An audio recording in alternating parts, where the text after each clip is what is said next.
তজুমউদ্দিন উপজেলার বিচ্ছিন্ন ও দুর্গম চর জহিরুদ্দিন এবং চর মোজাম্মেল নাগরিক সংবর্ধনা অনুষ্ঠান অনুষ্ঠিত হয়েছে।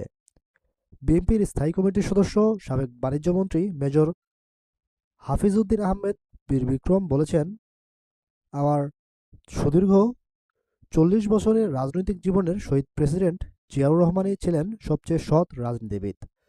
বুধবার সকালে আয়োজিত নাগরিক সংবর্ধনা অনুষ্ঠানে তিনি এসব কথা বলেন। ১৭ বছর ধরে চরাঞ্চলে নিরীহ মানুষের উপর চলা আওয়ামী লীগের দুঃশাসনের কবল থেকে চরবাসীকে মুক্ত করার দৃঢ় প্রত্যয় তিনি ব্যক্ত করেন। এ সময় উপস্থিত ছিলেন উপজেলা বিএনপির আহ্বায়ক গোলাম মোস্তফা মিন্টু, সদস্য সচিব উমর আসাদ রিন্টু, উপজেলা বিএনপির যুগ্ম আহ্বায়ক জাকির হোসেন হাওলাদার, যুগ্ম আহ্বায়ক সাদাত হোসেন সহ বিএনপি এবং অঙ্গ সহযোগী সংগঠনের বিভিন্ন পর্যায়ের গুরুত্বপূর্ণ নেতাকর্মীগণ।